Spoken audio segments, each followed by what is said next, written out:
آج ایک بار پھر نئے سال کی آمد ہو رہی ہے اور 2022 کا اختتام ہو رہا ہے اور ہم دیکھ رہے ہیں پوری دنیا کے اندر بہت زیادہ جشن منایا جا رہا ہے، خوشیوں کی تیاریوں کے ساتھ جو ہے ہم نئے سال کو ویلکم کر رہے ہیں۔ مگر ایک واحد خطہ ہے پوری دنیا کے اندر جسے مقبوضہ جموں کشمیر کہتے ہیں، یہ واحد خطہ ہے جہاں پہ ہر سال ایک کے بعد اس سے بھی بڑھ کے قیامت ٹوٹتی ہے، ظلم کے پہاڑ گرتے ہیں کشمیری قوم کے اوپر، اور ہم لوگوں کا صرف یہی قصور ہے کہ ہم آزادی سے جینا چاہتے ہیں، عزت کے ساتھ جینا چاہتے ہیں۔ واحد اس سال کے اندر جنوری سے لے کر اب تک 312 کشمیریوں کو شہید کر دیا گیا، ہزاروں کی تعداد میں کشمیریوں کو جیلوں کے اندر بند کیا گیا، کالے قوانین، اوپا، TADA, پوٹا، arm forces special powers act جیسے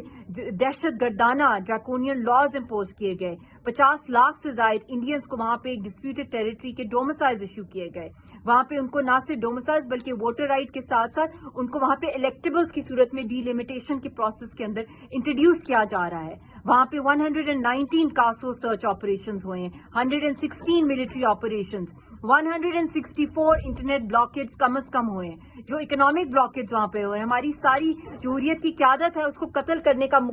جو ہے سازشیں کی جا رہی ہیں، جس طریقے سے جس بے رحمی سے قتل کیا جا رہا ہے کشمیریوں کو، چاہے وہ ایکوموڈیشنز ہوں، چاہے وہ حریت کی قیادت ہو، چاہے وہ لائرز ہوں، چاہے وہ ہیومن رائٹس کے ڈیفینڈرز ہوں، چاہے وہ اسٹوڈنٹس ہوں، ہر واک آف لائف کے لوگوں کو ایلیمینیٹ کیا جا رہا ہے، اور بہت تیزی کے ساتھ جو جینوسائیڈ کے سٹیپس ہیں وہ بہت تیزی کے ساتھ بڑھتے جا رہے ہیں۔ میں پوچھنا چاہتی ہوں کہ کیا کشمیری قوم صرف اس لیے پیدا ہوئی ہے کہ وہ ہر وقت، ہر لمحہ، ہر سال، ہر دن قربانی کا بکرا بنتی رہے اور دنیا جو ہے وہ اپنی سیلیبریشنز کرتی رہے؟